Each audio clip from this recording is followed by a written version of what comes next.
The worst trail. My partner, Tom, and I were overjoyed. Drove our ancient orange van along the long, abandoned route in Australia's outback. After traveling for weeks and visiting beaches and little towns, we were now headed to some enormous red cliffs that were supposed to be breathtaking. Tom drove and played music on our tiny radio while I examined maps. When we were away from home, the two of them felt as though they were on an adventure. We were being closely pursued by a white truck with a green top. We first saw it at a break while we were getting petrol and refreshments. The driver continued to be accurate, behind, not being able to pass even when he could. I was a little uneasy when Tom said he might want to say hello or something. The truck eventually showed up next to us. The man inside made an arm gesture, pointing back at our van as if something wasn't right. He yelled out his window, "Stop! Stop!" Tom slowed down and stopped on the side of the road. He might have seen a problem. Using the engine. "I'll examine it," Tom said me. He departed and took a stroll. Going back to the dude, I stayed in the passenger seat, seeing myself in the mirror. The tall man with the mustache had on a hat. He pointed to the back of our van and said there were sparks coming from the pipe. Tom nodded, and they both started looking into it. I shifted to the driver's seat in case we required it. To go swiftly, Tom had a conversation with the man. "More. See right there," his deep, calm voice. The man said, "You're sparkling. Jumping out. Could start a fire." Tom stooped to confirm. Then, like a firework, there was a loud snap. Startled, I turned to look back. With a small silver revolver pointed straight at me, the man hurried over to my window. "Get out," he said, his eyes cold. "If you scream, I'll shoot you." My hands. The door shook when I opened it. He grabbed my arm tightly and pulled me away. "Where is Tom?" I said softly. He said nothing. Instead, he used black plastic strips to handcuff my wrist behind my back and push me up against the van. They cut deep into my flesh. "What do you want, please?" I begged. "Just let's go." "Stop talking," he commanded. Growled. He tried to bind my ankles as well, but I did kick a little. "Stop that," he commanded. I spoke while pressing the weapon to my side. Fearing that he may pull the trigger, I froze. As he covered my mouth with tape, I turned my head. "Hold still," he ordered. Then he dragged me towards his truck. Inside, I heard his dog howling loudly. My mind was racing. Will he rob us? Hurt me? I pulled open the truck door with all of my effort. The bindings hurt my wrists, but I ran into the bushes. The road, thorns hurt my legs, but I went on. He shouted, "Come back here," and started to pursue me. I rolled into a small ball on the ground behind a thick shrub. It was loud in my ears, but I tried to hold my breath. He walked over, shining a light on the space. The beam swept across the space between my feet. "I know you're out here," he remarked. "You can't stay concealed forever." His footsteps crunched on the parched leaves. He passed once, then came back. I could smell his sweat. The dog growled from the truck, and he turned. He turned to walk away, then drew nearer again. The light hit the bush above me. I tightly closed my eyes, knowing he would find me. It felt like hours passed in a matter of minutes. "Where is she?" he asked himself in a whisper while kicking. "At the rocks." On the third occasion, he came close to stepping on my hand with his boot. To keep silent, I bit my lip. Finally, he went back to the truck. I heard him, after a brief drive, halt. Was he waiting? I avoided the connections since my wrists hurt. Bugs swarmed over my arms. But I remained where I was. Later, I heard a loud truck driving down the street. It was one of those lengthy ones with trailers. I waited for the man's truck to stop making noise. Then I leaped up and dashed to the road, flailing my tied arms. The big car slowed down. Two men inside looked surprised. "Help me!" I yanked the tape off my lips and shouted. I was shot at by a man, boyfriend, and tried to seize me. The driver opened the door. "What happened?" By asking, he assisted me. His partner cut the connections using a knife. "A man stopped us and said there was an issue with our van," I explained. "I'm gonna cry. He had a gun with him." A gunshot caught my attention. I think Tom has a bad injury. They looked at each other. We need to get you to town, the driver said. The cops are able to help. They led me to a little place with a bar and phones. I explained everything to everyone there. He was in a white truck with a green roof, I said. Tall man with a mustache. A woman gave me water. You're safe now, she said. But I couldn't stop shaking. Police showed up shortly after. They continued to inquire. Show us where it happened. One police officer replied. We drove back in their car. The van was pushed into the bushes and had disappeared. Where Tom had been, there was blood all over the ground. That seems to be his. Whispered. They searched using lights, but Tom and no man were found. Days turned into weeks. I talked to investigators while staying in hotels. They showed pictures of cars and men. One day I saw his face. In an image, I gestured to him. Later, the trial took place. I had to tell him the story in court. He looked at me. Not a smile. Lawyers asked me whether I was. Yes, I said. I'll never forget. His DNA was found on our van and my clothes. The judge found him guilty of killing Tom and abusing me, but Tom's the body was never found. That is the most excruciating thing. That night is still on my mind. Listening to his hunt while hiding in the darkness. What if he had found me? Australia was supposed to be fun and a dream vacation destination. Instead, it became a nightmare from which I am unable to escape.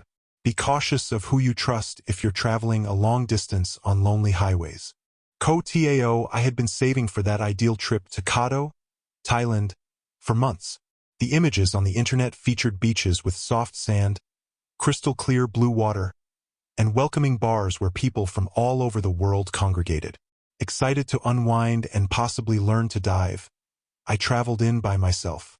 As soon as I stepped off the boat, the area was bustling with tourists who were laughing and carrying luggage. I stayed at a modest hotel near Cyrene Beach, the kind with straightforward accommodations and a view of the sea. The supervisor, Sach, a reserved man, gave me the key and greeted me. At night, exercise caution. There are some gloomy areas. I assumed he was simply being kind, and I grinned. I strolled out to the beach that first afternoon. As I took a seat at the AC bar, the sun warmed my skin. It was packed with young people enjoying music and alcohol. I sat at a table and observed everyone while ordering a fruit shake. At that point, I saw a couple.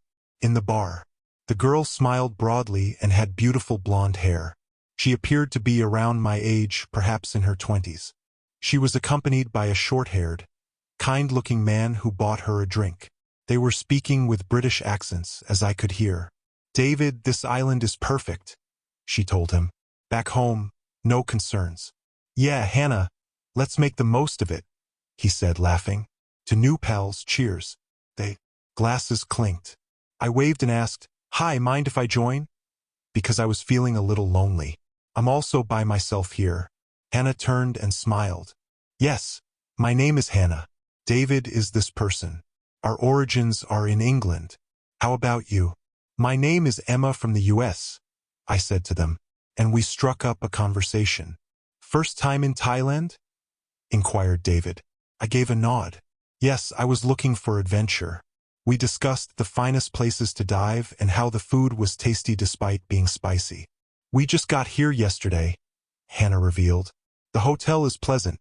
However, last night I heard strange sounds outside, such as footsteps. David gave a shrug. Probably just cats or something. She said something that resonated with me, even though I laughed it off with them. As the night wore on.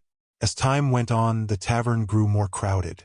A group of men from the area sat at a table in the corner, observing without any conversation. One of them, who had a scar on his cheek, continued to stare at us. He didn't grin back when I looked him in the eye once. I ignored it even though it unnerved me. David and Hannah were content as they danced a little to the music. We're heading to a quieter part of the beach for a walk, Hannah said, leaning over at midnight. Would you like to attend? I was exhausted after the travel, but I gave it some thought. Perhaps the next time. Enjoy yourself. David gave a farewell wave. Emma, I'll see you around. As they walked towards the darker part of the beach where the lights faded, I watched them go hand in hand. After finishing my drink, I returned to my hotel. The tiny path was bordered by little stores that were closed at night and palm trees. I heard footsteps behind me as I moved. When I turned, nobody was there. My heart began to race a little. "Hello," I whispered. Nothing.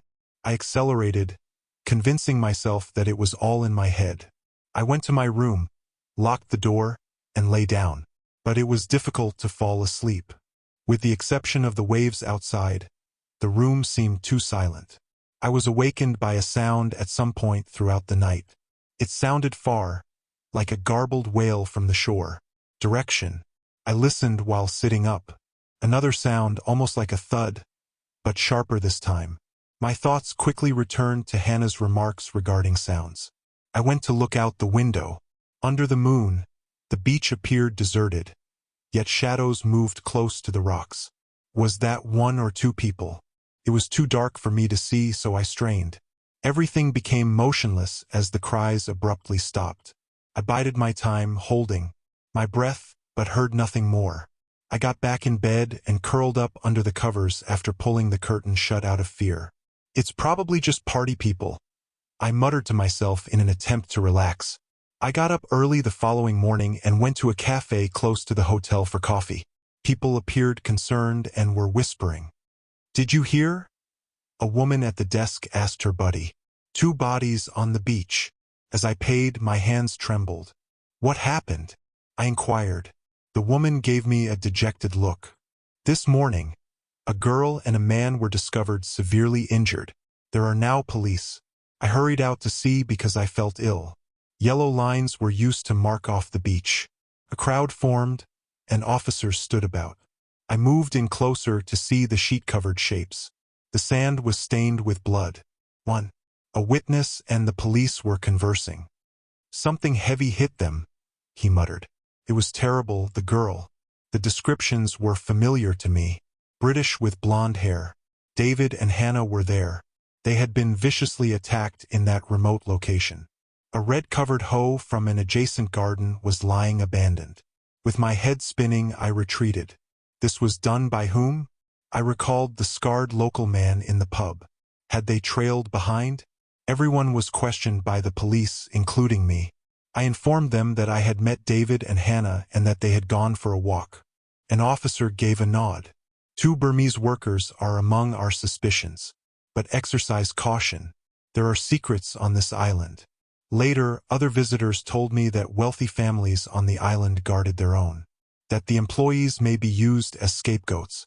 "I've seen those locals act strange before," a female whispered to me after lunch. "Like prey, they observe tourists."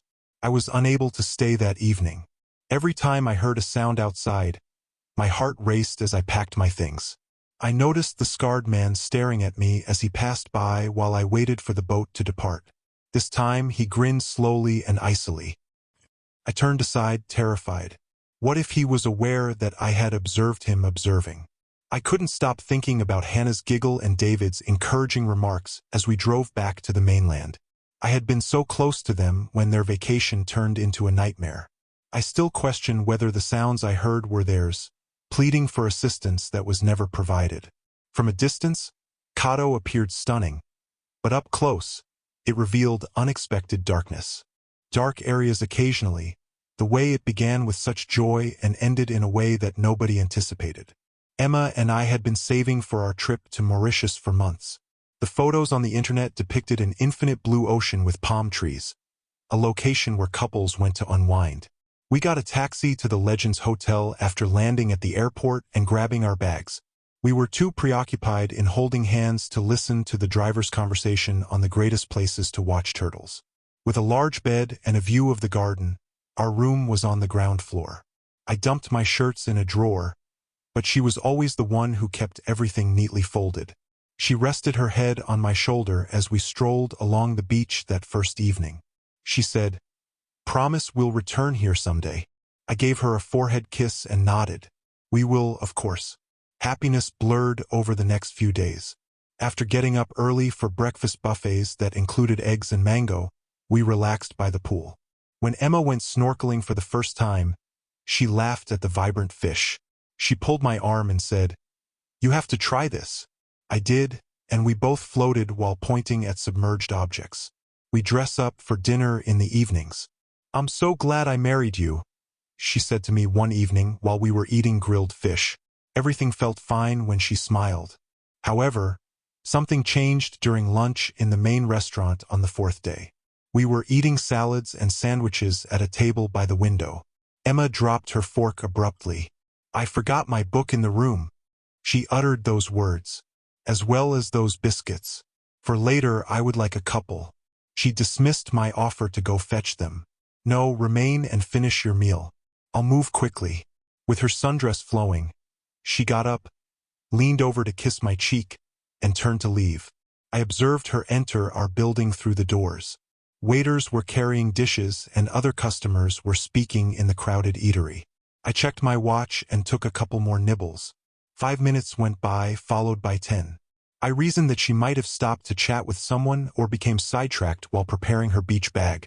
However, after 15 minutes, some concern began to surface. I put down my plate and went to see how she was doing. As I approached, I softly shouted her name. "Are you all right, Emma?" No response. We always locked the door, so I thought it was strange that it was slightly open. I opened it up and went inside. Her book remained undisturbed on the bed. "Emma," I said more loudly as I made my way to the loo. I heard a small trickle of water at that moment. The door to the bathroom was shut. I quietly knocked. "Hey, you in there?" Quiet. The door opened as my hand turned the knob. Water poured into the tub from the tap. And there she was, completely dressed, laying in the sea with her eyes open but blind. I shouted her name as I dashed forward and yanked her out. There were red, angry scratches around her neck, and her skin was chilly. I shook her, pleading for her to awaken, but she remained motionless. I was struck with panic. I yelled for assistance as I dashed into the corridor. "My wife, please someone. There's a problem." A young man rushing with a mop was a hotel employee. With startled eyes, he questioned, "What happened?" I pulled him back into the room. "Look, give a doctor a call. Make a police call." After gazing at the scene, he ran to gather others. More employees soon followed by security. I was left outdoors while they examined her. A manager touched my shoulder. "Please wait here, sir. We're taking care of it." The uniformed officers arrived quickly and began questioning. With a notebook in hand, one officer said, "When did she leave the restaurant?" With a trembling voice, I told him everything. "She simply went for her biscuits and book." Who would act in this way? They searched the room, found a key card that wasn't ours, a master key like the ones cleaners use. "Someone came in," mumbled a second officer. For additional discussions, they led me to a small office. "Did you argue with her? Any issues?" I shook my head and started crying. "No, we were content. We are on our honeymoon right now." The hours passed slowly. One by one, they interrogated hotel employees. I replayed her final remarks while sitting in a waiting room and stared at the floor. "I'll move quickly. Why didn't I accompany her?" Later, the lead detective returned. "We believe it was a botched burglary." They were taken aback by her and became frightened. He hesitated. "2 cleaners are being arrested. One of them initially admitted to having the key, but he is now claiming he didn't." Months later, the trial took place in Mauritius. This time, I had to fly there by myself. The courtroom was packed and steamy. Avin and Sundeep, the 2 males, sat there looking terrified. On that day, witnesses reported sighting them close to our building. One claimed to have heard a scuffle but dismissed it as unimportant. The key card logs were displayed by the prosecutor. It was utilized immediately prior to. I located her. He claimed that these individuals came in to steal. They attacked Mrs. Emma from behind when she entered, strangled her to silence her, and then attempted to pass it off as an accident in the bathtub, but the defense found flaws. Their attorney contended that there were no fingerprints on her neck. The admission was coerced. To say it, they beat him. My voice broke as I described how I found her in my testimony. After weeks of deliberation, The jury finally returned a not guilty verdict. The men were free to move. I was not helped by the judge's apology. The police said, "We'll keep looking." However, years went by with no fresh leads. I had trouble sleeping at home. I would reach for her side of the bed when I woke up. Friends made an effort to assist. One person remarked over coffee, "You should travel again someday. Not there, but in a different place." I gave a headshake. Not in my opinion. What if it occurs once more? Although the headlines described it as an uncommon incident in a secure location, I found that no place is really safe. While some workers see easy targets, tourists come and go. When you're by yourself, they wait a little while. Later, I came across similar examples. In resorts, people go missing or are injured. In one, a Bali woman's family killed her over money. In another, backpackers on a Thai island were attacked at night on the beach. It raises the question of who is observing when you unwind. For us, it began with biscuits and concluded with unanswered questions. I can hear Emma laughing, but I can also hear the water dripping. Lock your doors if you intend to travel. In paradise, evil things can conceal themselves beneath smiles, so stick together. Not free only a few days after our wedding celebration in India, my new bride, Lena, and I arrived in Cape Town. The air was chilly, salty, and lively as soon as we got off the plane. Sunlight, freedom, and ocean wind. It seemed like the start of it all. Our first few days were spent on safari. In the grass, lions stretched idly. I could hear elephants breathing as they crossed the street so closely. Lena was grinning nonstop. She continued to squeeze my arm as if she was worried that if she let go, everything would go. We then checked into an opulent hotel on the water. Behind us, mountains rose. Below our balcony, boats were softly rocking in the harbor. It was flawless. "Alex, this is perfect," Lena remarked, putting her arms around me. We unpacked my clothing and her new gowns. Discussed meals, strolls along the coast, a future that seemed genuine at last. We intended to do more exploring on our second night back in the city. Jalola, the taxi driver who took us up from the airport, gave us his card. "Call me any time," he responded with a broad smile. Lena gave him a call. "Let's eat somewhere local," she suggested. Zola picked us on his van, chatting the whole drive. "Strand has good food," he remarked. Warm night air, windows down, her hand in mine. Dinner was simple. Salads, fish, and laughs. "Do you recall your aunt dancing at the nuptials?" Lena chuckled.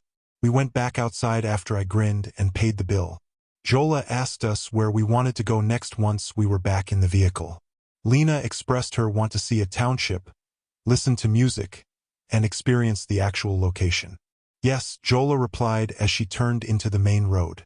The residences got closer together as the streets got narrower. The lights grew farther apart. My chest constricted in some way.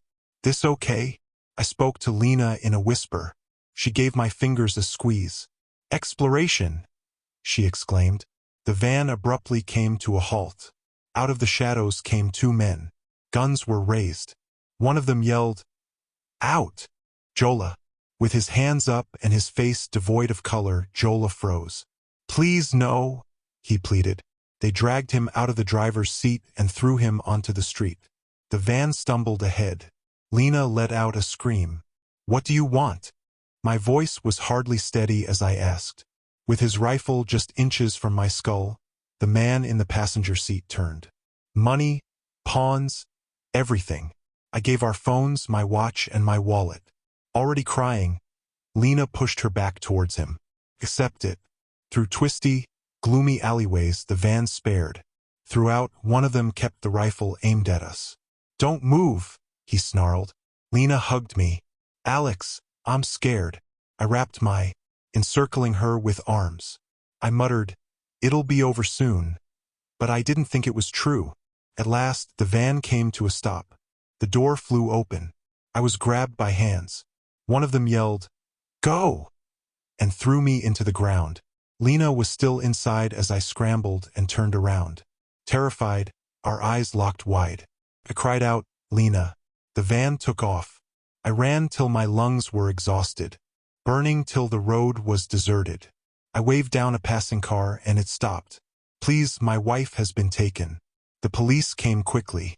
I told them everything. The van, the firearms, and the driver. I pleaded, find her. We spent hours looking. Nothing. I paced the station and talked about her white gold bracelet, clothes, and grin. Crewy, morning creeped in slowly. Then there was a call. The man had been located. My knees buckled. Is he still alive? I inquired. The policeman paused. Come with us, sir. Police recording. Lights that flash. The rear door opened. Lena remained there. Her clothes trembled with blood. One gunshot wound.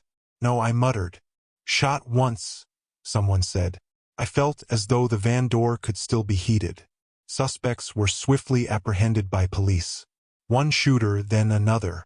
Jola surrendered himself. They initially claimed it was a random robbery. The narrative then took a different turn. They claimed that you orchestrated it. I was informed by a detective. I gazed at him. What? No. For hours they interrogated me. Why this particular driver? Do you have any insurance? Financial issues. We were content. I continued to say. Jola struck a bargain. I was paid by him. To make it appear like a hijack, Jola alleged in court. I was having trouble breathing. He had the support of the others. He desired her removal. One said. The media came down. I'm judged guilty by headlines. Uncertainty was dubbed by friends. Did you? Inquired one. I yelled. Of course not. The trials took a long time. Unraveled stories. One gunman was given a life sentence, but he later acknowledged that he had been coerced into lying. One more recanted. When my turn came, the judge condemned everything. The evidence is weak, she stated. Not sufficient. Cleared. Outside the courthouse at no cost. Lena's brother gazed at me. I apologize, he said. For what purpose? I inquired. He turned to leave. Years have gone by. The gunman passed away while incarcerated. The others were still imprisoned. However, their tales were never the same. Was it something sinister? Or was it just random? I returned home, but I never found sleep again. I jump every time I drive home. Every stranger seems too near. Sitting on the table, Dina's gateway observes joyful adventure. Her voice reverberates. There are moments when I question whether the truth is still at large or if it is closer than I realize. The fear never goes away.